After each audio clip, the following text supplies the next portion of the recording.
All right, good evening, everybody. Welcome to the September 24th, 2025 meeting of the Wilmington School Committee. All members are in attendance, excuse me. First item on our agenda, please join us for the Pledge of Allegiance. I pledge allegiance to the flag of the United States of America and to the republic for which it stands, one nation, under God, indivisible, with liberty and justice for all. All right. Moving along, excited to have our first Wilmington High School student report of the year. Please join me in welcoming Megan Smith and Kaia Donn. Good evening. Good evening. Thank you for being here. Thank you for having us. Hi, I'm Megan Smith. I've been living in Wilmington my entire life. I do theater and Model UN, and I'm happy to be here. Awesome. Hi, I'm Kaia Donn. I'm a sophomore here at Wilmington High School. I do Lamplighters Drama Club, I do Medical Careers, and I do Wilmington Wildcat Band. And last Friday, the annual WHS Club Fair was held in the gym and cafeteria. Clubs were able to advertise their groups and new potential members, and students could join groups and match in their interests and hobbies. The new History of Wilmington classes have had an exciting couple of weeks these past weeks. Last week, on the 17th, Ms. Tucker's WOW class visited the Wilmington Memorial Library. In contrast, Mr. Maloney's class visited the Wildwood Cemetery to learn more about the people of Wilmington and their history. And this week, on Tuesday, Mr. Beers's visited the WOW classes to discuss the indigenous history of Wilmington and brought 8,000-year-old artifacts with him. Next week, we say bienvenidos to our Spanish exchange students from Centro Educativo Agave in Almeria, Spain. The students will arrive at Logan on Monday night and attend WHS classes. They will also participate in field trips to Boston and Salem and visit North Intermediate School to read to students. Additionally, they will visit New York for the day and fly home. Also next week, Monday will be the official midpoint for quarter one. Students and parents can expect to receive an email displaying their current year-to-date grades. 2 weeks ago, on Thursday, students in Ms. Torchia's culinary arts classes hand-shucked fresh local corn from, excuse my pronunciation, but Tchaikovsky's farm in Hadley. This corn was later served that day with lunch, alongside local sourced apples on a roll and rotisserie or breaded chicken. On September 11th, the 9/11 Club presented a beautiful display in the auditorium and cafeteria of Wilmington High School, accompanied by posters honoring those who lost on 9/11 and commemorating the history and the events of that tragic day. Congratulations to the WHS golf team who made Wilmington High School history 3 weeks ago. The Wilmington golf team beat Winchester 36.5 to 35.5. On the road for the first time in school history. And a big thank you to the Wilmington PAC for funding the Kona Ice trucks for the students at the boys and girls soccer doubleheader on September the 4th. And finally, the orchestra concert, initially scheduled for October 2nd at 6 p.m. in the WHS courtyard, has now been rescheduled to October 10th at 6:30 p.m. and will be held at the Senior Center. They will be performing 2 jazz group pieces, as well as having several chamber groups perform with other jazz tunes. And the best part is, admission is free. Woohoo. Thank you. Awesome. Questions, comments from the committee? Don't all go at once. Mr. Golden. Well, thank you, both of you, for being here. There's a lot of really cool stuff going on, and I don't just say that because I feel like we have to say it, but like genuinely, some of those things sound really exciting. I just want to ask, Megan, you do Model UN. Yes, I I do. loved Model UN in high school, so I want to ask, what's your favorite country/crisis committee role been to date? That's a really good question. I do Model UN with Jackson, and I think last year we did something on Watergate. And that was pretty good. That's so cool. I'm so I jealous. really Anyways. enjoyed that one. I had to miss that one, unfortunately, but I heard it was a little crazy, I heard. So, We love a crisis committee. Anyway, glad to hear there's such great stuff going on. Thank you, Mr. Golden. Mr. Turner. Since you both happen to be in Lamplighters, you want to preview the name and dates of the upcoming show? If I remember them, I'm really bad at this. I do stage management Yes. and I don't perform, so I don't remember dates well. It's going to be the 29th, 30th, and then, no wait, the 30th, 31st, and 1st, October to November, and it's Frankenstein. On Halloween On Day, no Halloween. less. That's awesome. In the afternoon, In before you the go out. LGI. Yes, Yeah. very exciting. Very cool. Good times. Okay. Thank you all. Thank you very much. Appreciate the so report. much. All right, continuing with the good news reports, we have an update on the Athletics Hall of Fame wall with Mr. Ingram. Good evening. Good evening. Thank you for having me. Thank you for being here. Just to kind of touch on what they said, I was there the night that the PAC donated the Kona ice truck. It was unbelievable. I think we handed out over 300 ices, Mr. Gendron and myself. So it was a great night, and we're very grateful to have the PAC support us. Awesome. So on to the Hall of Fame wall update. We have some pictures here for you. The picture that has wood above the pictures, that's where the lettering is going to go. That should be ready for the dedication. The dedication will be Thursday, October 23rd at 7:15. There will be a brief presentation with the reception to follow at the Knights of Columbus. I have to, before we go any further, thank the public buildings and Dennis Kelly, along with the Hall of Fame group, Jim Stewart and Bob Saran. Their collaboration in this effort is really the reason that it got done in such a timely fashion. So thanks to those gentlemen. A pleasure to work with. I don't know if you have any questions. There's a better one right there. That's a great photo. So it looks good. Looks good. We're very excited about it. Hopefully you're excited about it. I don't know if you can make the dedication.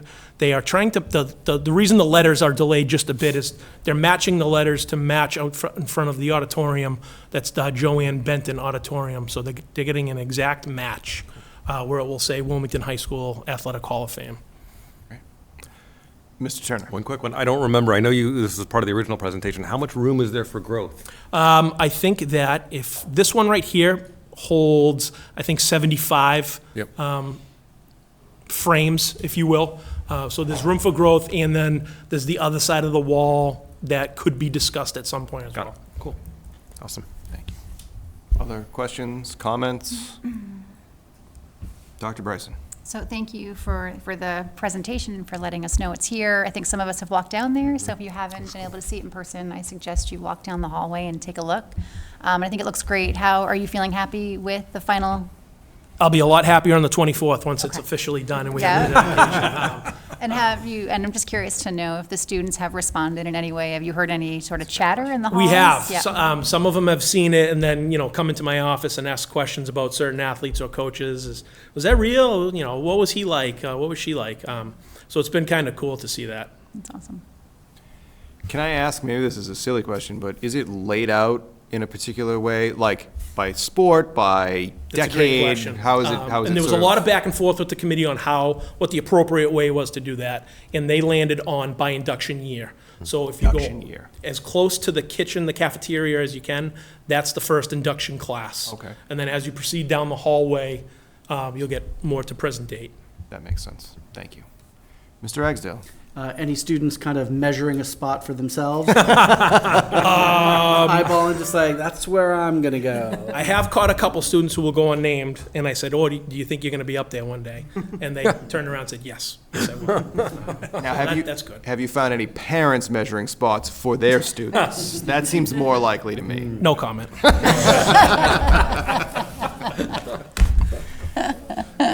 Other questions, comments? It looks great. I know a few of us hopefully can make it to the dedication, but Excellent. I'm just gonna say one more thing. Please, You know of that course. Mr. Ingram is on that wall. I didn't realize it until I read through most of them, and I was like, oh, I didn't know that you had all of those accolades. So congrats to you on that. I know it was not very recent you were inducted, but that's still very exciting, and I think it's, you're so humble.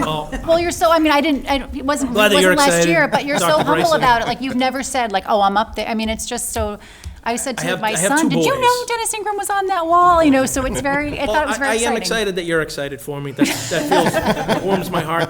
I have two boys who are 5 and 7, and I showed them. thinking that they would think this is pretty cool. They looked at it and said, "Who's that guy? It's not you. You're bald."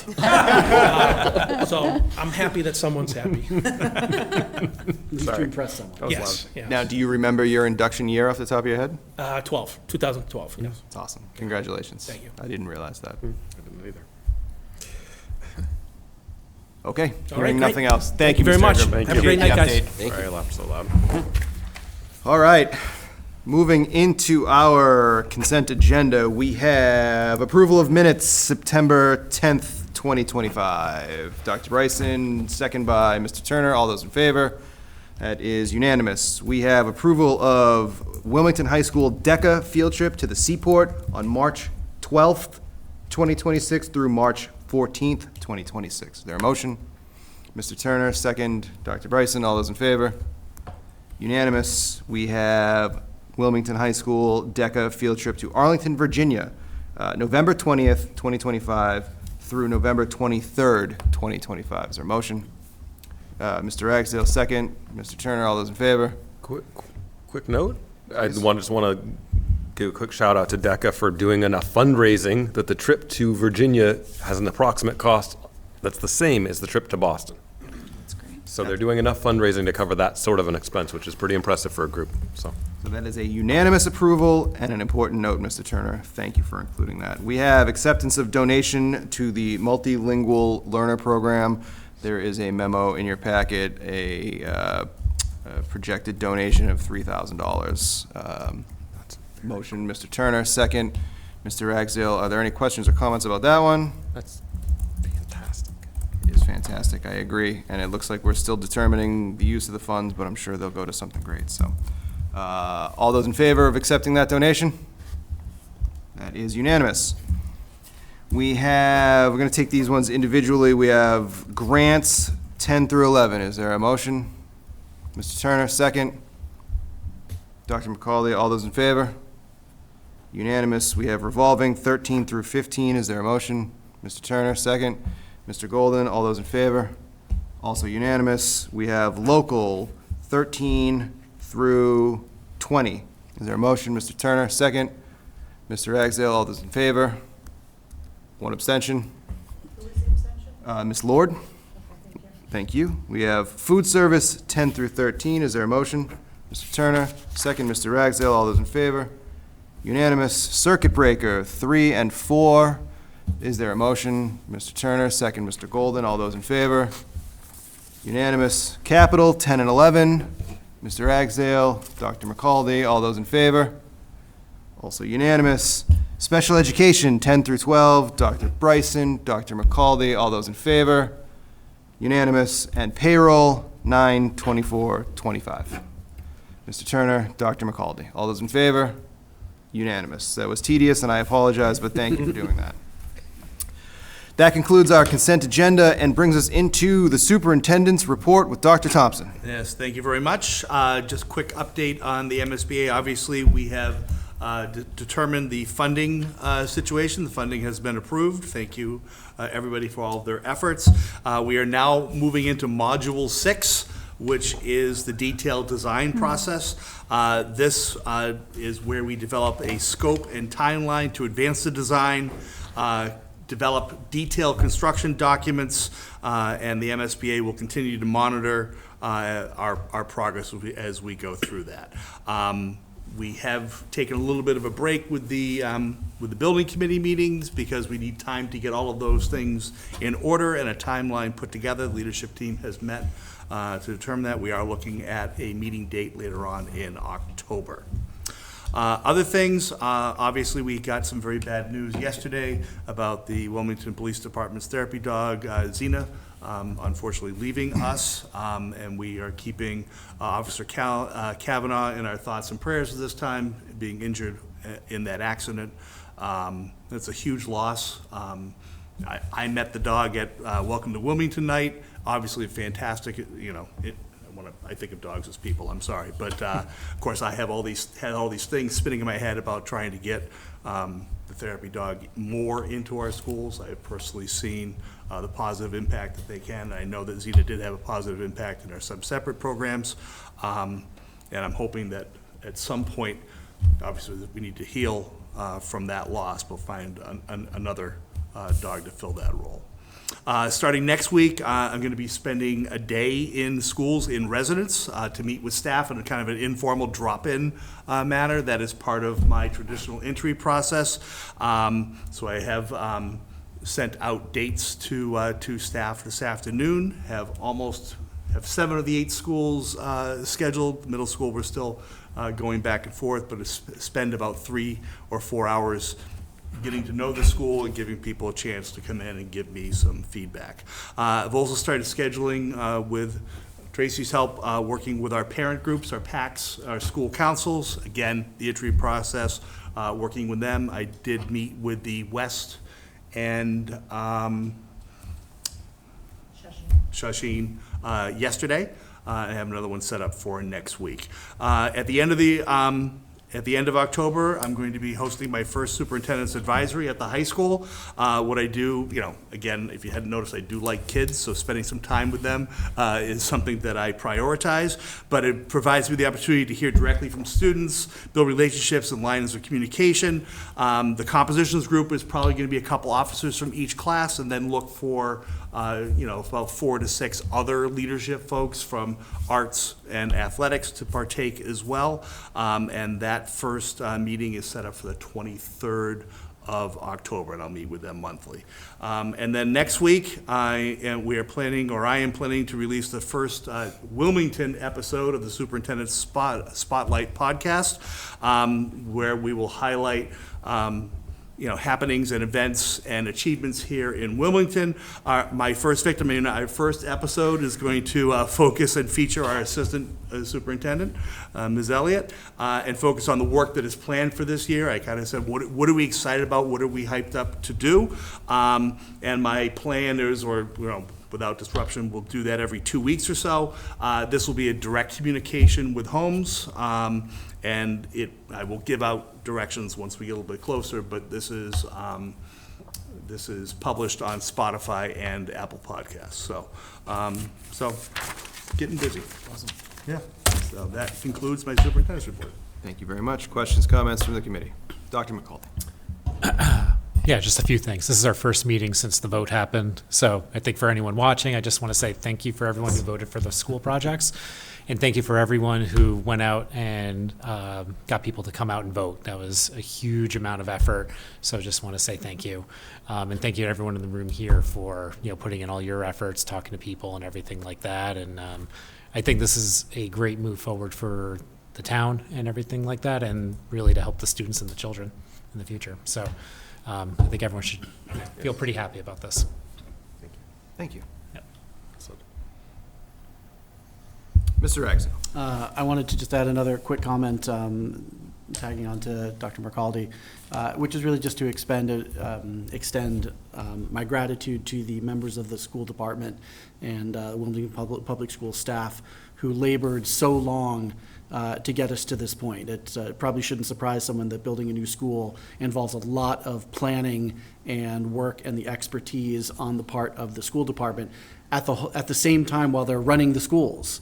So it's not as though they get to shove their other duties to the side while planning for this new building and doing all the work on the educational plan, all the work that we talked about in terms of the principals as far as what we need in the new building and the educational needs, because that's, it's not just a building. This is something that is designed for a particular purpose and it needs to be fitted to serve. And that's, a lot of work that the school department and our public schools did to get us to this point, as I said, while still doing all their other responsibilities of leading buildings and teaching students and planning and running a school district in the meantime. So I really want to extend some gratitude to everyone in Wilmington Public Schools who worked so many just utterly countless hours to get us to this point. Thank you very much. Thank you. Mr. Turner. And to follow on to that, and also repeat a bit of what has been said at least once elsewhere, is a thanks to Dr. Brand for his leadership to get us into this project in the very first place. So I know he's no longer with us in terms of his being superintendent, but he was instrumental in this process, and among those folks that Mr. Ragsdale was speaking about in terms of the effort involved to get us where we are today. So I do want to mention that. So thank you. Thank you. just so the committee knows that, I'm sure probably someone else reached out to Dr. Brand, but I did as well and updated him that, you know, we did get both votes and that we're going to be building a school, and he was appreciative of that. Thank you. So, yeah, I'd say congratulations to him. So. Agreed. Okay. Hearing nothing else, we will move on to public comment. We did not receive any written public comment. I don't see any members of the public joining us this evening. We did have one member of the public sign up to come. She's not here. If she makes it, we can make time, but that will bring us to new business. With no objection from the committee, I'm gonna, I think, take this just a little bit out of order and move the staffing personnel update first, so Ms. Stern Armstrong can update us and then go home. Hearing no objection. Good evening, Andrea. Thank you for being here. Love stuff. The floor is yours. Thank you. So I think everybody received the Google Doc, just closed on me, regarding the staffing. Hang on a second, mine just keeps, there we go. So I set the document up a little different than I have in the past years. I was talking to Paul about this, and so it goes through the resignations based on retirements initially, and then resignations, and then it moves into the new hires by unit. And then, new hires by unit. I also, down at the bottom, because it's been a conversation among school committee and negotiations, I listed the temp staff that we've hired for this school year. I will say overall, we are in a really good place, knock on wood, whoever has some around them, is that we have 2 positions open as of today, which is a counseling position at the West. It was a resignation 2 weeks ago that came out of the blue. We offered the position to somebody today who, in conversation, she verbally accepted. Our SLP position, which is a .4 at the Wildwood, which was an added position this year, has been a struggle.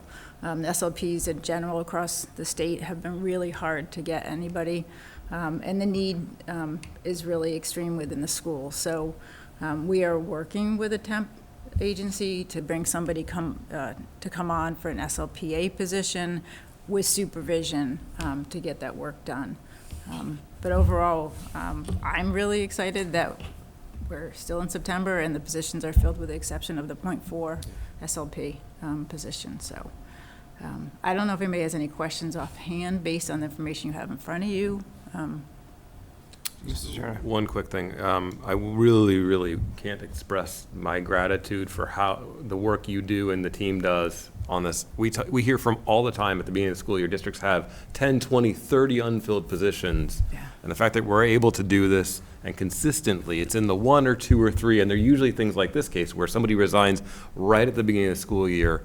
It is really a testament to the process and the attractiveness, I would believe, of the district. That we're able to staff our schools and not have that level of struggle. Yeah.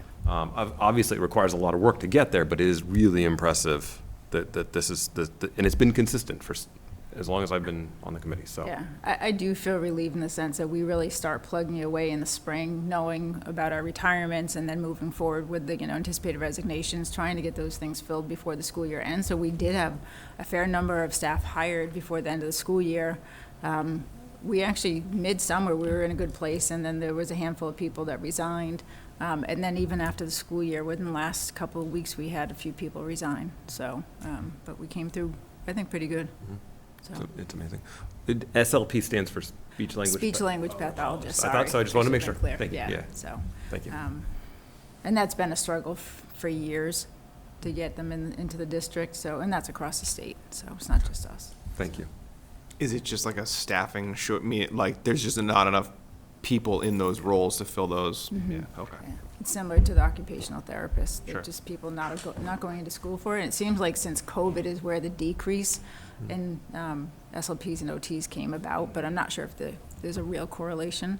I also, compared to other districts, it is nice when people start talking a bunch among my listserv saying, how many openings do you have? And I'm like, 2, well, so it's nice. So, but knock on wood, nothing changes. So, thank you. Thank you. Other questions, comments? Mr. Agso. I'm always, I should be used to it by now because it's always this way, but it's always astonishing to me how fluid the situation is. That, the report will get posted to our folders and then it's basically out of date within like a day or two. There's already been some changes that like you can't catch a static picture. I think it's fantastic to be in this position. I certainly have remembered years in which we were in a far worse position in terms of how many holes we were looking to fill at this point in September with school well underway. So having such a small number here is really a testament. I agree to Mr. Turner with I think what we offer to people to come and work in Wilmington and teach in Wilmington, and also to your efforts. Staff retention. Thank you very much. Yeah, and I think also that, it's working with the building principals is great. I think, we're in a really good place, and so that's nice. I'm always excited when people are, talking about joining the district and be able to talk about the schools themselves. So for myself, being here for a while now and, having a good feel for who's in the buildings, it's nice to know that. So, yeah, it's been good. One general point, because it was at least mentioned a couple of times in conversation outside of this room in the town, the turnover rate we see is, to me, seems particularly normal. When you talk about the world, a turnover rate in any sort of large corporation is 5 to 10% per year. And considering we have somewhere in the range of 475 full-time employees, this sort of a turnover seems perfectly normal. So to that point, it's aligned with what you would see in almost any other field. And then it goes to the fact that we have a process in place to fill those positions very well. So it's again a testament, but it is also pretty much standard. So I do think, and at some point we're going to hit a place where we're going to have a large number of people retiring at the same, because there's a large number of people in the same age bracket right now and have been here for the same amount of years. So, but we're not there. So, Ms. Lord. And just first of all, thank you. I think it's incredible that we're so fully staffed. I know that's a big challenge in education, so it's a testament to the work you all are doing. So just quick questions, clarifying, so we're been able to fully hire in special education and educational assistants. I know Yes. that's an area that are often hard, so that's excellent. yeah, there are, which are listed at the bottom, there are a few educational assistant positions filled by staffing agency. We did not receive a lot of, particularly, which is interesting, is for the West Intermediate and the middle school, we didn't receive many applications for educational assistants. Same thing with special ed for the middle school. So we do have a staff member that teaches life skills. That's from the staffing agency. So, Okay. but otherwise, yeah, Other than we that, don't okay. have any openings. So hopefully, again, knock on wood, that does not That's change. great. So. And I was just curious your thoughts on why, it sounds like a lot of it is the collaboration and being proactive. I'm just curious if we feel like Wilmington, there's things about it that are attractive to teachers, and what is it that's helping us be fully staffed? I think, number one, the district is in a really good place, and that people are happy to come here, and I hear this a lot when I'm talking to people. The woman I spoke with tonight for the counseling position actually was a Wilmington resident when she was a child, and said she was so excited to be returning to the district as a staff member, and she just hears a lot of really positive things, and that's what I hear quite often. Sometimes it's talking about the staff retention. The people that are, doing the interviews, usually they're really good teams of people that are meeting with these staff or the candidates, and so it's really nice. So I think it's a lot of different things that are coming together. But I do feel really positive about the district and the people that are in the schools and what we're doing. We're in a really good place. So That's great. It's so great to hear, and it's such an important part to be able to fully serve our students, to be fully staffed, so thank you. absolutely. Thank you. Okay. Hearing nothing else. Thank you. thank you very much. Thank you. Appreciate the update. You're very welcome. Okay. That brings us back to the beginning.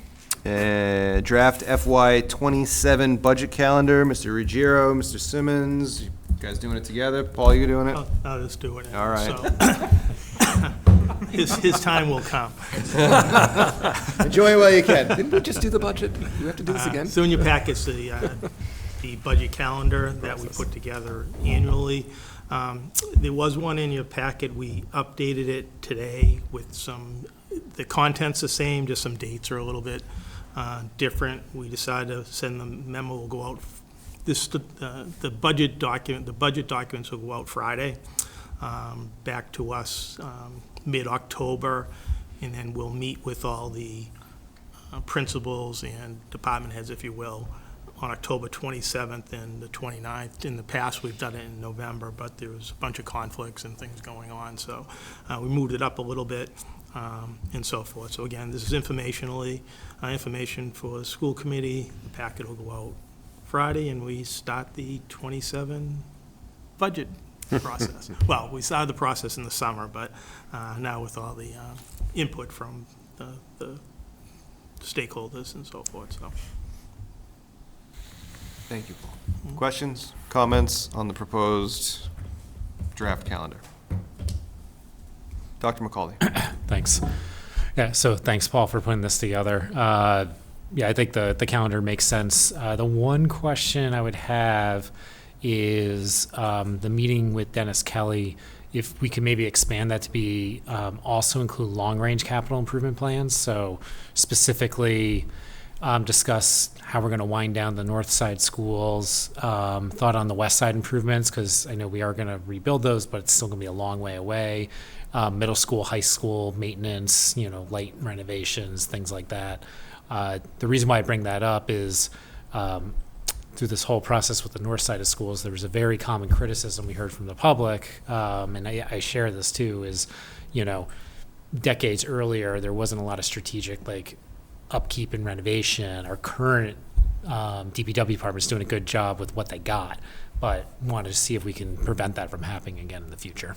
Okay. We in the past, we haven't typically sat down with, and it would be both groups really, DPW and public buildings, but we can look to do that. I do know they do have a maintenance plan, and they do have a 5-year and probably longer range capital plan that, we may be privy to some, but not all. So we can look to meet with those two. Okay, great. Thank you. Thank you. Others? Mr. Agza. So you mentioned that the budget meetings are happening earlier. Looks to me like they're happening about 2 weeks earlier than they did last year. Is that going to be, do we foresee that that'll be a little bit of an issue of that they're going to have to scramble to be ready by then? I think the amount of time that people have to send the information back to us is actually longer. What it does, it puts a little bit of difficulty for Kerry and I to get everything ready for the superintendent's preliminary budget, just the way things fall in. But we've given them actually a little bit more time to prepare their documents and send them in to us. Typically, we would send the package out early October, asking for it back mid to late October. So here we're actually sending it out at the end of September. Good week and a half, I think, roughly earlier, and then asking them back about a week earlier. So a little extra time, but we'll make this work, and I think it's fine from the principal standpoint. And then also so we're going to first see a preliminary budget on December 17th, and then about a month later, we're going to see an updated full budget presentation on the 21st. When are you, so in between those time, that's always when there's conversations with the town and the town manager trying to kind of reconcile what the town can support with what we've put down preliminarily. Do we have any of that kind of scheduled yet, or does that just always happen in, I'm assuming, early January, or is that even happening before that? Yes. We're almost out of, Yeah. the 17th is almost before we're out of school, so probably not a lot happening over the the break there. Before. So we will, we're around during, people will be around during Christmas vacation too. So once we have the preliminary budget done, it's presented to the school committee, typically we'll send a copy to the town manager as well, and then try to set a meeting up that meets the superintendent, my position, in the town manager, in the finance director's schedule. And in the past, we've done it over Christmas break, or whenever we can get some time in there. And then from there, depending how it goes, if it goes well, and since I've been here, it always has, then we work to, there's always some areas that we have to trim. We work to do that, and then the budget's represented as a recommended budget to the school committee. And typically in that January date with the town manager's budget presentation to the select board, actually the Monday after that, and typically that presentation has the school budget incorporated into it. So that'd be kind of the same process that we follow. Okay, so, yeah, so it sounds like you're having those conversations like very quickly after you present the preliminary budget, which makes sense, because then it gives you more time to actually work through the changes you need to make. Yep. Exactly. Thank you, Mr. Axel. Can I ask one, Paul, you've got on here October 30th through December 1st, 2025, essentially budget presentation is prepared for the committee in advance of the meeting on the 17th.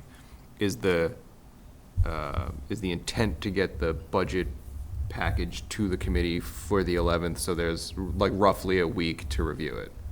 That's our goal. Okay. I think in the past few years, we've actually given a whole presentation, the whole budget book for that meeting. Yep. The January one is kind of, this is where we were. Right. These are changes we made. This is where we are. Yep. And then for the budget hearing in February, a whole budget package again, which is kind of the whole thing. And yeah, there's time there just because there's a bunch of other things going on. Plus, after we have the meeting on the 27th, the 29th, then central office has to get together and meet and decide what makes sense to incorporate in the budget, what really doesn't at this point in time. So there's a lot of work that happens in there. So, thank you. Mr. Because I have one more question, and it's not really to the schedule, so I don't want to get too deep in this, but are there any things in particular that you're already looking ahead to as just going to be kind of the budget issues or the budget drivers? What's kind of on the horizon that you're already thinking about? Yeah, so I think, one of the drivers, obviously, is always contractual obligations. So there's some things that we have to build in the budget, because the FY26 budget included FY25 salary charts, if you will, because we didn't have one, and then with some anticipated potential increases. Special ed, out-of-district transportation, we had the big hit in '25, as I had mentioned, that the same contract was renegotiated. That didn't get it in the that is kind of in the 26 budget, so we shouldn't be seeing a 30% increase in '27 for that. Out-of-district tuitions is always, depends where things are going from, information from student support services, so that's always a large cost driver potentially. In our gen ed transportation, I think that'll be an option year. So Kerry will be bringing something to the school committee to exercise. We have a 3-year contract with 2 one-year options that we had approved at town meeting a few years back. And he'll look for some comps out there, but comps I've seen is prices are pretty high for yellow bus transportation. So likely if the comps are way out there, Kerry would bring to the school committee a request to exercise the first of the 2 options. So those are some big things. And then, those are the big drivers. It's 80% salary, and then some of the other things, depending if we have to bring some staff in-house and so forth, that's always costly and so forth. So. Thank you. Sorry, this is a bit in the weeds, but I'm curious on one topic related to what you just described. Last time through with our transportation contract, the 3+2 option years was really, really helpful for us. Those 2 option years were significantly below market. It sounds like we'll be in the same place here. Is it possible when we get around to negotiating the next contract is it within the scope that possible to have more option years in a transportation contract, or is there a limit to 5 because we've done that consistently? Yeah, I think in town meeting we had specifically asked, and I think that's the most you can go is a 5-year contract, 5 years out. So I think that's the way we took advantage of that with town meeting approval. So that's why we have a 3-year contract with a couple of option years. It'd be difficult for a company to go out much further than that anyway. Fair. because of Unknowns. drivers and whatever other costs there are of buses and so forth. So. Okay, cool. Thank you. Yeah, I mean, it's one of those contracts that's pretty significant in our non-salary sort of costs, so it's good that we've been able to protect it with the option years. And okay, thank you. Thank you. Anything else? Okay, hearing none. Thank you, Mr. Ruggiero. You're welcome. Brings us to item B, strategic plan update. Ms. Elliott. All right, thank you. Thank you.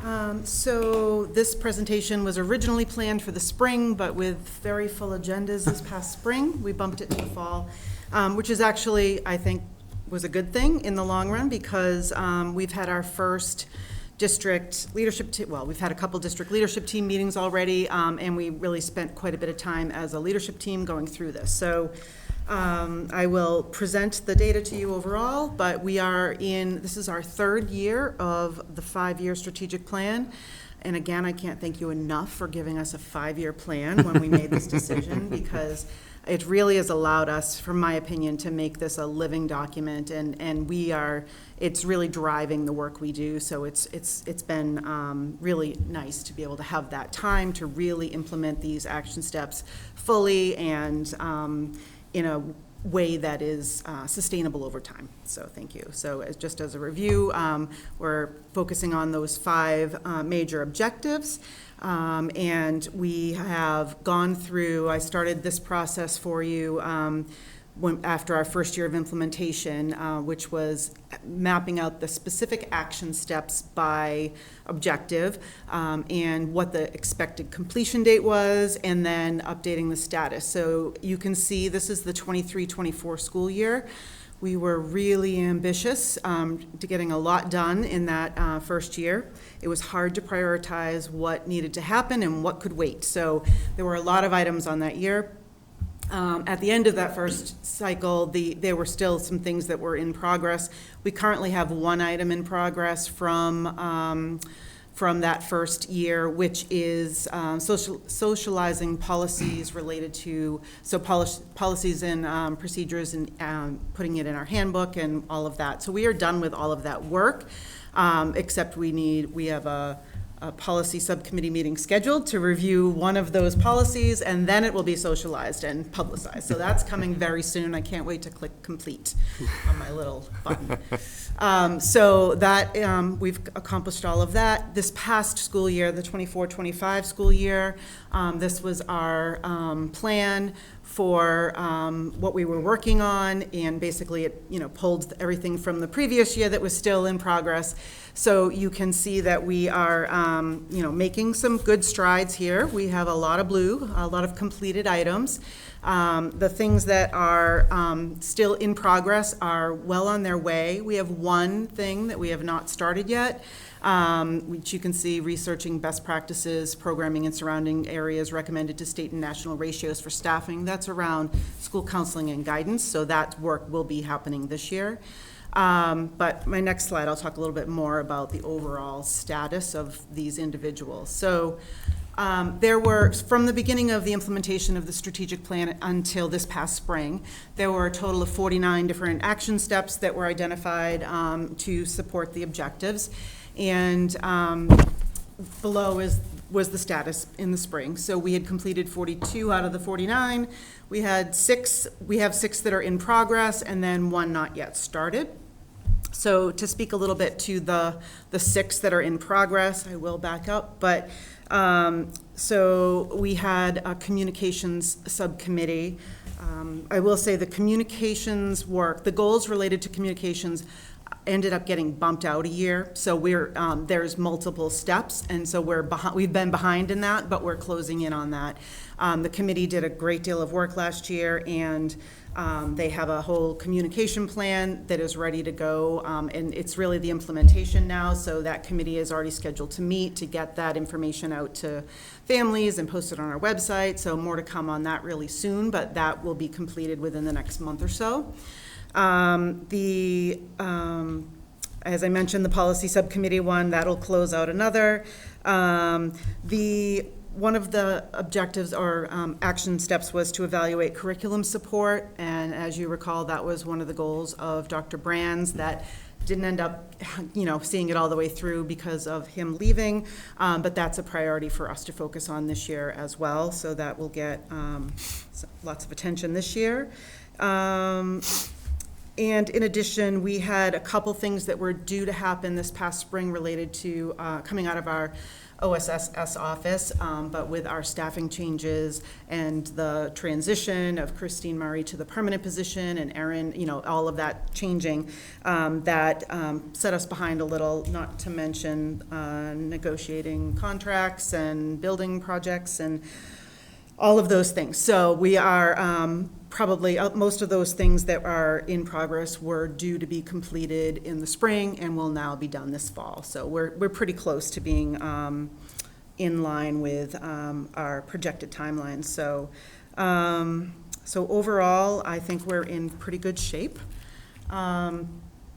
So we've carried over anything that was left over and also added our new focus areas for this year. So this is our new, we have 14 new action steps this year. We've actually already completed 2 of those.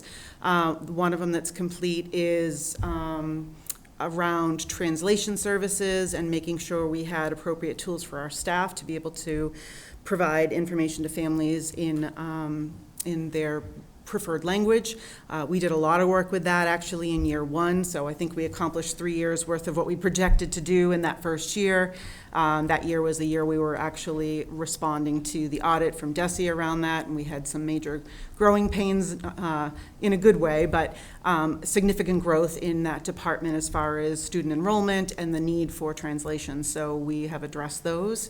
And the other one that I say it's complete, but I think it'll always be an ongoing thing. But we actually just spoke about the fact that thinking about the West Side plan. So that was a goal that the strategic planning committee came up with to, we knew at the time we had the North Side MSBA project and thinking about long-term planning. I would say that kudos to our town manager, Eric Slagle, who made that his priority coming in to really look at the long-range planning for our schools as well as other town buildings. So I think that there is a solid plan started for that work. So from our lens as the district administration, I feel like we can check that off as complete. I am certain it's not ever going to be complete, but for this purpose, it is. So just to kind of go through and you can take a look at it, I wanted to just share these slides as well with the context. Step, 1.3, socialized policy updates, about what, right? So it doesn't have the context of what that was. So you can see this is by objective 1. So this is all students reach their fullest potential, provide challenging, engaging, relevant instruction that's responsive to each learner's academic, social, emotional, behavioral needs. So on the left are the 5 objectives. And then the link will bring you to the specific action steps. And we've gone through and, checked each one of those that we've completed. So, and on the right is just the summary of what remains from last cycles and this current school year related to objective 1. So, so again, we have a couple of those in progress things, and then 2 new ones for this year in purple. You notice my color coding from each year, so we can keep track of that.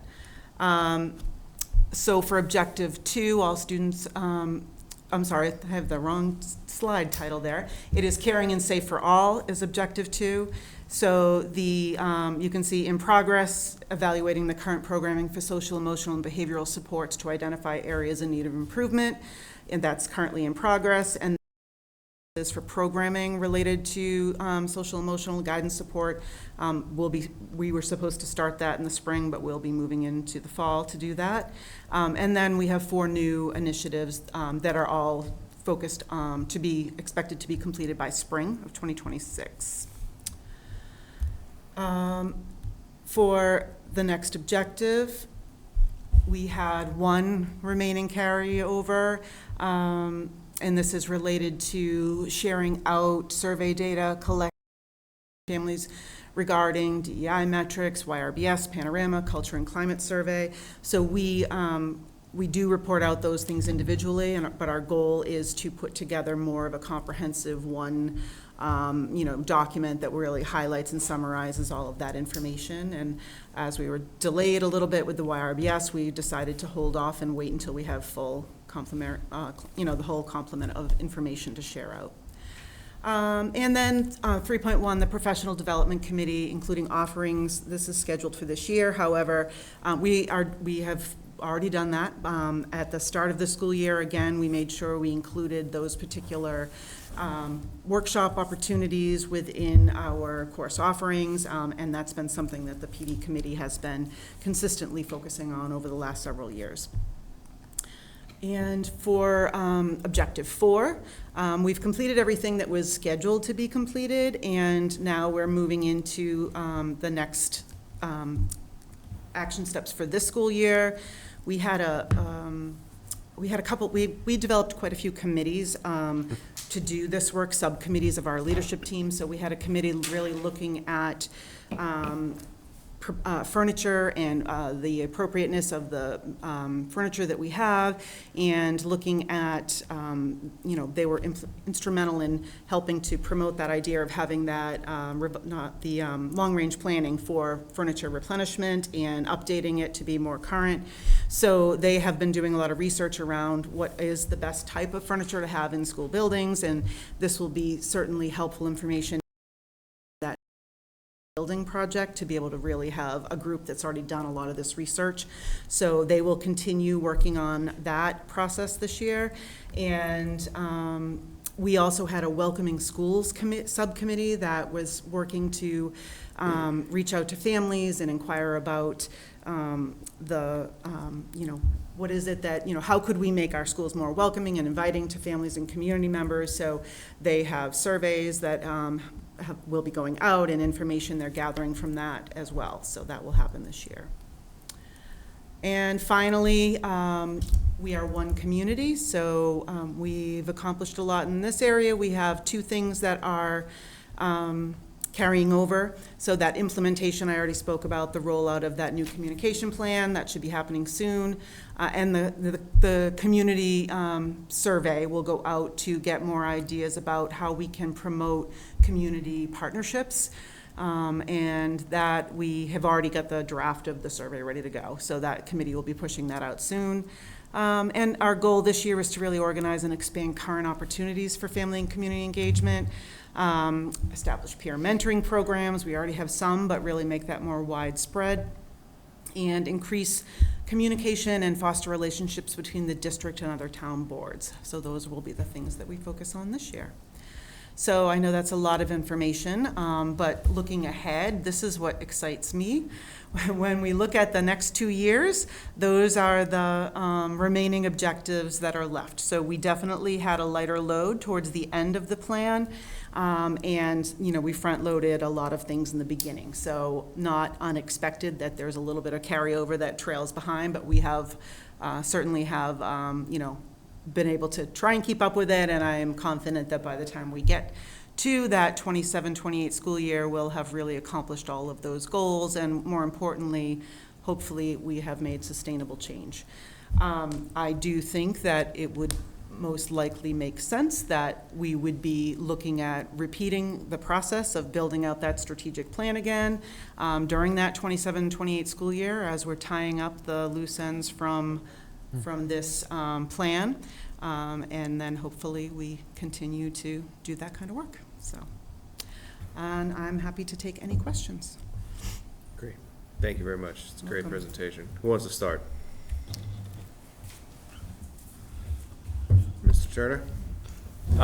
First of all, thank you very much for the presentation. One thing that I noticed as you're going through, and I hadn't noticed this before, is in 2.3, the Implement Wildcat Way, high school students will visit pre-K through 8 schools regularly.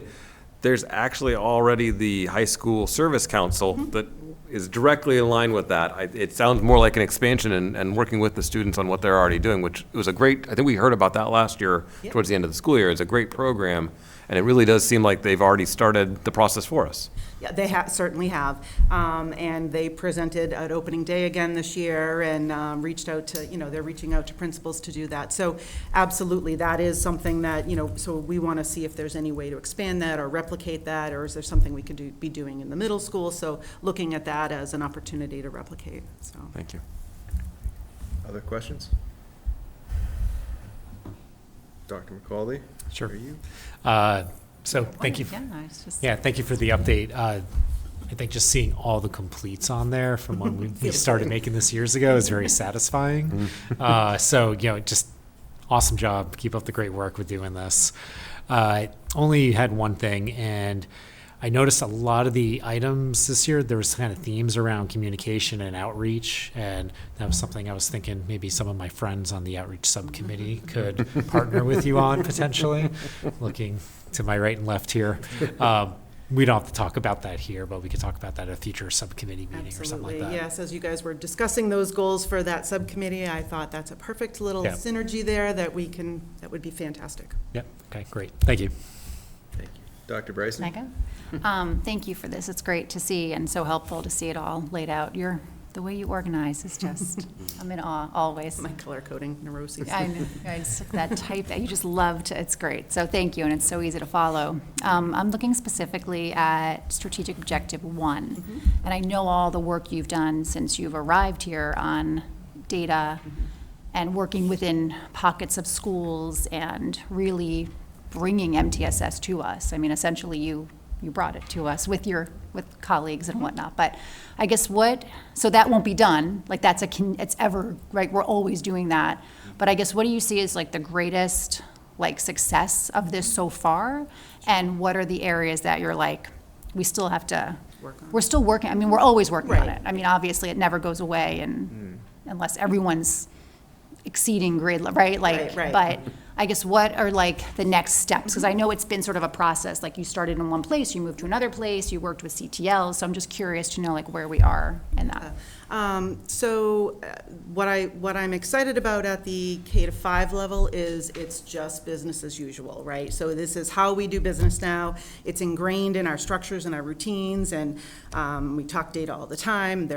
We start data meetings tomorrow, actually, with 3rd grade. We'll be in data meetings from now until the end of October. Pretty much every day. I think I get one day off a week without data meetings. But so that is how we just do business, which is fantastic because we're in year 4 or 5, I think. Well, 4. Must be year 4, I think, at the elementary level. And the middle school, we are in, I think this is our 3rd year running those models in the middle school. And, there's always, tweaking and adjustment, but I think we're in a really good place where we're seeing growth with these students that we're really focusing those targeted interventions with. And we're, excited that, teachers are really providing feedback about what tools we're using for assessing and what's most effective for them to really help inform their planning and instruction. So that's fantastic. And we are actually, I met with Mr. Gendron over the summer and some of the curriculum team leaders recently at our recent meeting. Our goal was to really bring, and the reason this was always sort of in progress is because we wanted to also bring that more of a MTSS exists at the high school, but not in the same structured way that we have in the other buildings. So we wanted to really think about how do we do this in a high school. I will tell you that I'm on a listserv with all of the other assistant superintendents in the state, and people are constantly asking if anybody has any information on how to do this at secondary level and who's doing it at middle school. And there are very few people that are actually having there's a lot of MTSS, if you will, for attendance and behavior at the secondary level, but not academics necessarily. So we are proposing, we're working with teachers to develop a plan right now, a pilot for this year for our freshman class at the high school that will be providing them targeted groups of students intervention during their flex time with a focus, really using MCAS data and other internal data coming up from our end of 8th grade assessments to really be able to really solidify some of their skills that might be lacking in some areas, to give them that solid foundation as freshmen before they jump into so many of the other higher level rigorous courses. We're looking to start this pilot with ELA, math, and biology mainly, just looking at our MCAS data. And then we will have plans to expand that. We also have civics data that's now coming out as well. So we're starting that hopefully in the next, it'll be like 6 to 8 week cycles that will have, have kids move around. We have the systems in place to be able to do that. Freshmen are also not completely accustomed to having the flex block in the way it is scheduled. So it's a good time to schedule that and get them that support. It's hard to require them to be in certain places after they've had the freedom of the flexibility of making their own choices about flex. So we just really want to make sure that we're using that time wisely to get them what they need. In addition to that, we have an online, I've mentioned it multiple times, it's called Open Architects, and it's our data dashboards. They revamped their platform to really make it user-friendly for districts to track student interventions, keep track of notes for students, of supports, progress monitoring. So when we pull up a particular student, we see their historical information all the way through, and any intervention that's been provided, when it happened, who provided it, what was the outcome. So it's all of that information in one place now. So we're implementing that at the secondary level this year. We've been using Open Architects K-5 regularly for several years, but now with this new update, we'll be implementing that. So it's a platform to help us track all of that. So probably more than you wanted, but. No, it's exactly, well, you know me, it's exactly what I wanted. Maybe not what everyone else wanted, but definitely what I wanted. So thank you. It's really great, and I'm excited. I mean, I hope that, I think especially at the middle and high school level, we often can look back at data and say, oh, it was tagged here, it was tagged here. So this idea that we'll be able to look at a full picture and say, oh, this actually came up in 4th grade, and now we're, so what are we doing to make sure that this doesn't just continue to just increase over the years? Are we really digging in and kind of mediating at an earlier level? But it also doesn't end in 5th grade, right? It doesn't end in 8th grade. Like, there are going to be things. And I guess my last question would be around executive functioning support at the high school level. I imagine that would be part of sort of this piece in terms of just the organization of high school and all of those pieces. And I don't have anything to ask about that. I just wanted to say that out loud. But yeah, definitely something to think about. I know that was a part of what we were building into the middle school, into initially with WIN and all of that, but that's definitely something for consideration as particularly as the freshmen come in. There's a lot of change, and it's a lot to learn. Yeah, so. And a lot of families tell me, even at their pediatrician's offices, being recommended to get an executive functioning tutor and help, and I'm just like, well, that's interesting. It feels like we could be doing more in our district. We have people who are totally qualified and able to do that kind of support if they know sort of how to dig into that with them. So anyway, sorry, just thank you. You're welcome. Thank you. And that actually sparked something. It's not necessarily, it's tied into that, but it's also for future meetings. Between WIN at the middle school and Flex and the change of the schedule, when we have the principals coming in, tying it back to this conversation, I think would be really helpful. And I might even have a question for you at that point in time, because you're one of the ones who've seen the Flex change from your first 2 years to these second 2 years. And so when we have Mr. Gendron come, I might look to you as well to get your sense of how students are or are not taking advantage of the changes to the scheduling. So I'm giving you a little fair warning, okay? But that's the idea, is to then connect the dots on that side, because I think you're raising a really good point about the secondary level, and where MTSS has really become ingrained in the elementary level, seeing, particularly with WIN at the middle school, we're growing into it still. And what else do we need to do to make it more successful, and where is it already successful would be really good information to have, for sure. Absolutely. Thank you. Mr. Exa. So this is, I second, especially Dr. Bryce's comment on the clarity of the presentation. This is really easy to follow and organize. I think that one of the probably not as fully appreciated challenges of having a 5-year plan with 49 actions items, like actually tracking how we're like moving forward on each of these things, and like, wait, where are we on that? What have we already done? What have we implemented? It's it's tough. You get so many of them listed out, and they all seem important. You want to do them all at once. But if you don't sequence them, if you don't prioritize, then it just becomes a mess, and nothing gets done. So you really have to just be like, this has just got to be pushed off until then, and these are the most important things to work on. So but a 5-year plan is not an easy thing to manage, because again, it's always in adjusting, and has to be fluid. One thing I wanted to ask about is, so the strategic plan is district-wide, but the needs are very specific at the school and the different levels. So for example, at the middle school, we've had a lot of specific discrete work that we've been doing at the middle school, with, as far as adding advisory and changing the schedule and rethinking the UA structure and the win time and so forth. And how have we found that connecting that work to the larger strategic plan works when it's not always that, like, the schools don't necessarily need the exact same thing at every level, but we do try to have a unified strategic plan? That's a great question, and you'll be seeing those very soon when the strategic plan presentations are coming in the next month or so. So the principals really work, the template too that we use for their school improvement planning, they have to show where they're aligning their goals specifically to our strategic plan. They sit and they look at the larger objectives and goals, and then they think about their own individual buildings. So, and then they align them. So they're particularly at the middle school and high school, where they are their own solo buildings. They work, they share ideas and are collaborating, but their goals are really specific to their buildings. The elementary principals meet together and talk about what's in common, because one of the major goals over the last, since I've been here, 5 years, has been to align curriculum instruction. So most of their goals are really similar. However, there are nuances within each. So they might have the same goal, but some of the action steps in their own building might look different depending on the grade span or the needs of that building.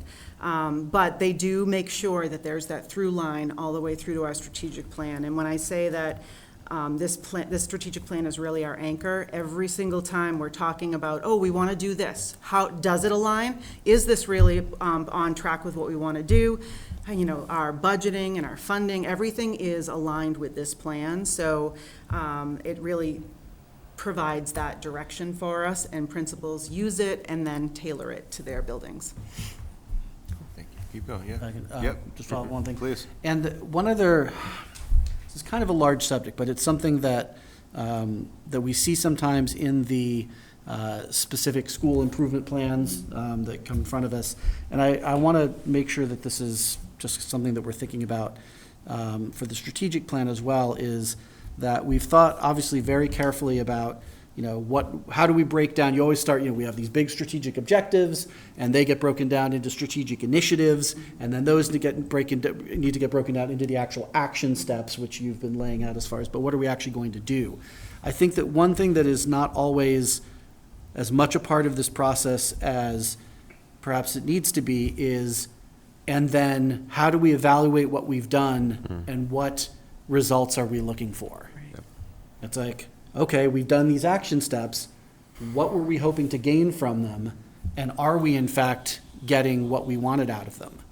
And I think sometimes we don't maybe do enough of that kind of reflection about whether some of the steps that we're taking have resulted in the outcomes that we were looking for. And there's a lot of reasons for that. Some of the outcomes are, and I've mentioned many times before, not everything is easily measurable. So, I don't think that everything has to have some kind of numeric, measurable, absolute, like we have to hit this percentage of X.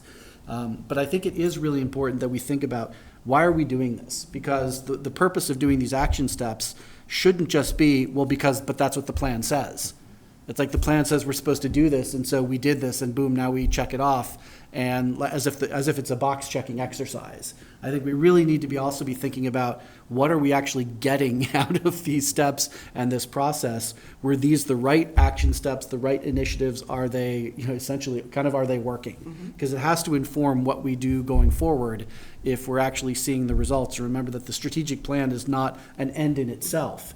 It is, again, it's supposed to be a plan that gets us to the actual outcomes that we're looking for. And so I really do want to make sure that we always have that in mind, that we're not just focused on, well, our plan is to do this, oh, we did that, and therefore we kind of acknowledge it, check it off, and then move on. That we really need to be thinking about, okay, but did that actually work? Thank you. It's a good point. And I do think that in our strategic planning for the next cycle, having that as part of the not only saying what are our 5 objectives, but how will we know when we reach them, I think should be part of that planning process on the larger level. Because, I would assume if we're moving forward too with, when we move on to a new strategic plan, it's really the assessment of this one, and did it actually accomplish our goals, and what can we measure? And so, but along the way, absolutely figuring out we're so busy trying to get it all done that we do have to stop and reflect and say, is this making the change that we intended? So that's a good point. Mr. Gold. Thank you. And I just want to say, my colleagues, all these questions are so involved and well said and intelligent, and largely where I'm hoping to go specifically to 1.4, social emotional, in 26-27. Okay, thank you. Formalizing tier 2 and tier 3 social emotional and behavioral interventions, and the one above it, system-wide, district-wide system to regular review, social emotional competencies, et cetera. Measuring, the word measure is always a good one. Kind of to some degree speaking to what Mr. Ragsdale was talking about, which is how do we look back and measure this, maybe not even necessarily as he was saying with a number, but you're talking about the data meetings that are happening this month. Those are academic solely. So what is this? I mean, we're primarily yeah. sorry, it would That's never okay. be in one, Right. don't want to silo anything, but looking ahead to this one, what does this look like? Because I'm very interested in measuring the efficacy of our holistic approach to student behavior and social emotional, et cetera. So we have been we really were running MTSS in parallel paths, meaning that we started with the academic and built up the data meetings and the universal screeners and all of that. In that parallel path, we added Panorama, which is our universal screener for social emotional, and we have interventions identified and mapped and tiered, and we have people who are providing those interventions, but it's more of a referral system, if you will. Like, there's an issue, we're almost waiting for the problem, and then, we do have, tier 1 core protocols for SEL, but we're not, we're often waiting until the issue arises before we're then developing the intervention to provide the intervention. In a perfect world, you would have your you'd have your school psychologists, your counselors at the academic data meetings as well. And I've done this before where we had everybody in the room, and you're doing it all together because the student isn't in parts and pieces. You're talking about the students as whole people. So oftentimes an academic challenge is really a behavioral or social emotional challenge that's impacting the academics. It's a difficult thing to do structurally to be able to get all of those people in the same room at the same time is very, very difficult. And we are limited with curriculum support facilitators to be able to kind of facilitate those meetings. So I think that would be the ideal, is to be able to figure out a way. I know in other places, I've done the academics on one day and then the social emotional on another day. So we're having separate meetings, but we're having them scheduled in throughout the whole year. In a perfect world, we were able to do when a school district would have more frequent early release time where we could pull all the adults together in the room to do this, we could do it. But we don't have that structure to be able to, if we pull all those people out at the same time, we've got a problem. We can't get substitutes to cover classes and things like that. So that's the struggle, but that's the goal. So just to follow up, so the 1.41, the top one there, which is about measuring that, is about getting at the problem you just described. Is about how do we solve that to the best of our ability. Would you say 1.4 or? Yeah, the one about 12. Let me read it. I'm sorry, Yeah, my that's computer. okay. Develop a district-wide system to regularly review social emotional competencies and student behavior, measure growth, and identify So students. we have that system. That's really Panorama, and now we're able to use our open architects to track it. So in a more comprehensive way to make sure that we're consistently doing that across all of our schools. But we provide Panorama twice a year, so we're using that as our screening tool. So we do have that way to collect that data and measure it. I think it's happening more at the administrative level and not as much at the teacher level, and we need to get it so that it's become a use, just like we're talking data all the time with academics, we need that, and it's definitely getting there. We're moving along with that, but there's still work to be done. And that's the goal of this one. Yes. Love it. Cool. Thanks. You're welcome. Thank you, Mr. Golden. Ms. Lloyd. First of all, this is so comprehensive. I love it. And there's so much here, and I could ask you about things for hours, so I won't do that.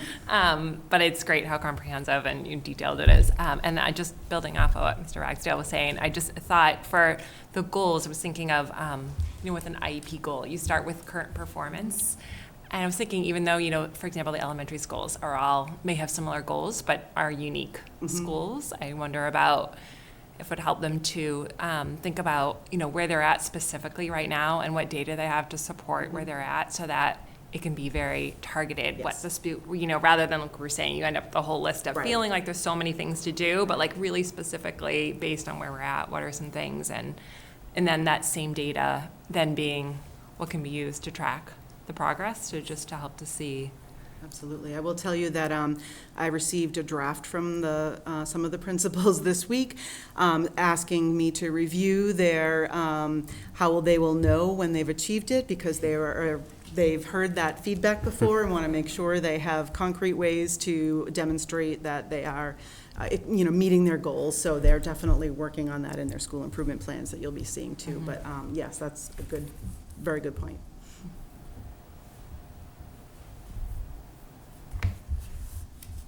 Okay. Hearing nothing else? Thank you, Ms. Elliott. That was great. Appreciate it. All right, that brings us to our last item of new business, nurses contract ratification. Happy to report that representatives from the committee, the central office team, met with representatives from the nurses union and have come to a tentative agreement. The nurses voted recently to ratify on their end. We met in executive session earlier this evening to discuss, and so if anybody has any comments they'd like to make, if not, I would entertain a motion to approve the contract. So moved.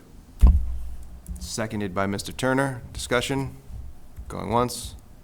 All those in favor of approving the contract with the nurses union? That is unanimous. And again, a huge appreciation to everybody who was involved, not only in this one, but in all of them. We feel like we've been negotiating for the last several years. But we haven't. And even though our partners on the other side of the table have been great to work with, it's a lot of work. So thank you to everybody who was involved in that. That concludes new business and brings us to old business. We have one item on the agenda, an update on the permanent superintendent search with Dr. Bryson. All right. Hi, everyone. Sorry. I'm looking for my notes. We are posted. We have a timeline. And there are still some drafts of that timeline. So we initially said that, it is closing on the 17th. That will hopefully remain firm. We had initially discussed interviewing 11, 17 through 19. One of our members can't be with us on the 18th, so we have to make some adjustments, it looks like, and maybe do interviews on the 17th and the 19th, and then make a decision about whether we want to deliberate on the 20th or bounce it to the following week. So I will continue to just sort of iron out those details so that we can make sure that that's publicized and that Ms. Ingersoll knows and that WCTV is aware. So it's really important to make sure that everyone is in the know. It is going to be important for all of us to be present for all of those interviews. So if you do know that there's some sort of a conflict, please let us know as soon as possible so that we can then convey that to Andrea and to MASC, because it does make a difference in this next process. The screening committee has been assembled, and they will meet for their orientation on October 9th. And all of those members have been emailed that they've been accepted into the screening committee and are all able to attend those meetings without conflicts. I'm looking at David to see if I'm missing anything. Oh, one thing. So there was a feedback to the community to gather feedback about what are you looking for in your superintendent? And we had very few responses. So we asked tonight if Andrea could talk with MASC to reopen that. And so MASC did write tonight and said they could reopen it for 2 weeks. So Andrea's going to work on getting some communication out, but if you could also kind of like remind community members to complete that, I think that would be really helpful. Our number, it was a very low number. I mean, more than 20, but less than 30. So in a district of that many students, I feel like we probably do a little bit better than that. So, and I think that is pretty much it for that update. It has been so far pretty widely publicized. MASC is posting it in all sorts of places, and Andrea's also posting it nationally. So I think we're in pretty good shape. Mr. Golden. Thank you. Thank you, Dr. Bryce, for all your work on this. Thank you, Mr. Chair, the screening committee, people who were involved in this. Oh no, my mind is blanking on the question I had. Shoot. Oh, is this not something that, not to tell them, but this would be great for the outreach subcommittee to do the outreach. I'm getting off that committee. Outreach committee is really. Or I would suggest to the folks involved with the screening committee that this should be, to get that survey answered, if it's going to go to them, asking if that's going to the Apple, if it's going to the Crier, if it's going to the usual places, because wrapping up the MSBA process, we heard, and listen, we will never get everybody, but we definitely heard a lot of, I never got the survey, so those channels, as well as our own personal channels, I think would be worth emphasizing. Thank you. You're absolutely right. Thank you very much. And potentially, particularly pointing towards the PACs and PAWs as potential groups that could, hey, can you just reach out to the folks you chat with, just as a second communication around what the district is sending out, could be useful as well. Yeah. You are the I have the floor you are right the now? presenter, so have to raise my yes, hand? you go right ahead. I think that with all of the MSBA excitement, I'm sure that was not sort of a wasn't the top thing on people's list at that point. So now that we have sort of finished that vote, I'm hoping that if we do send out another reminder, people will be more excited to complete it. So. Thank you. But those are all great ideas, and I will kind of forward those on to them, to the PACs and SACs. I should know the answer to this question, but did we also send that survey to students? I do not know if we did. And if we didn't, could we? Right, I'll perhaps ask. we should if we don't. I didn't get a survey. Yeah. The high school students, at least, yeah. Yeah, at least at the high school level. Yeah, I'll mention that. Do you get this? I'll mention it. Newsletters? S'mores? No pressure, Jackson, it's okay. The only reason I ask that is because typically when they do go out district-wide, it's the parent, guardian, and student that's actually on the distribution list. Mind you, I will tell you, my children ignore anything that's like not directly from a teacher. Yeah. But it could be something that Principal Gendron could send actually through Aspen. Yeah. Well, I look at Mr. Gendron's Yeah, because he's newsletter. come through Aspen. Yeah. They get emailed differently. That's all. All right, I'm on it. Worth looking at least. Mr. Exo first. Mr. Golden, you've had a chance already. Just one other idea that, not my own idea, but that we could send Nick knocking on doors. Door to door to, would you fill out the survey? That's a great idea. I will be, my wife will leave me faster than Roadrunner off screen. We'd like to keep Mr. Golden involved, and I think that's a good way to get him uninvolved. Idea courtesy of Paul Ruggiero. Wow. That said, Mr. Golden. I do love it. I mean, I don't, if I hadn't just wrapped up a fair few door knocking incidents, I would be very intrigued. But my follow-up was, is this a thing where it's a link sent to you and you can only access it if you have a link directly, or is this a link that can just be shared around the internet? Like, can you text me the link to this survey and anyone can do it, or how? Because that makes it very open. Yeah, I think I can text it to you and you can just share it. Promulgate it. Right, well, that's what I'm saying, and I'm just saying that kind of level of access, I think, should make it. Airdrop it everywhere. Air The grocery store. People We'll go to from the other country chef. districts trying to sabotage our Well, yeah. superintendent's. Right. All right, Okay. let's keep us So that is, focused here. that is the update. More to come over the next few weeks. Obviously, applications should be coming in. That closes on the 17th. Okay, so I'll give more updates next time. Okay. Any other questions? Okay. That concludes old business. Thank you, Dr. Bryson. Subcommittee reports. Not yet. Hearing none. Correspondence. None this evening. Thank you, Mr. Turner. Brings us to future school committee dates and other notable items. We have, The first thing is different because the seniors reported it differently. Yeah, it's no longer in the courtyard. October 10th at the senior center. At the senior October center. 10th. I had it written down as the second at the senior center. Thank you. October 10th It just changed. at the senior center will be the Wilmington High School Orchestra Concert. Same time, 6 p.m.? Yes, I believe they said. I thought they said 6:30, but in the it is actually in the calendar, both dates now. It says 6 in the district calendar.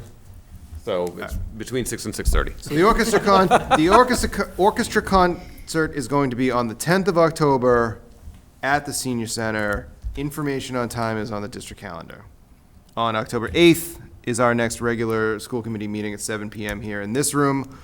October 30th through November 1st, the Wilmington High School Lamplighter Drama Club will be performing Frankenstein here in the Joanne Benton Auditorium. Showtimes are on the district calendar. And then November 5th will be our next regular session meeting at 7 p.m. here in this room. Late breaking edition we learned of this evening, October 23rd at 7:15.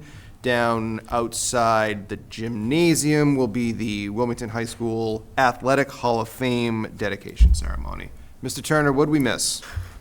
I was just going to highlight that the Frankenstein piece, the fantastic thing about that, it is Thursday night at 7 on the 30th. On the 31st, it is 3:30 p.m. in the afternoon, so you can come see Frankenstein and then go do your trick-or-treating.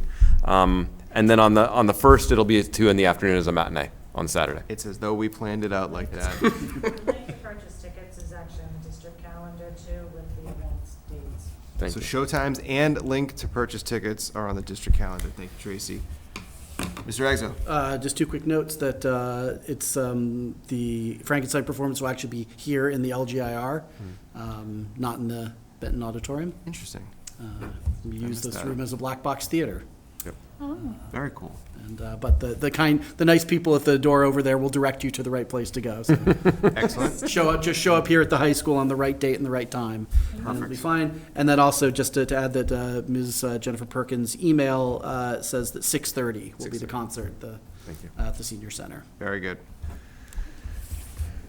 Hearing no other updates to the future school committee dates and notable items, I would entertain a motion to adjourn. So moved. Mr. Ragsdale, second. Dr. Bryson's hand went up first. All those in favor? That is unanimous. Thank you and good evening.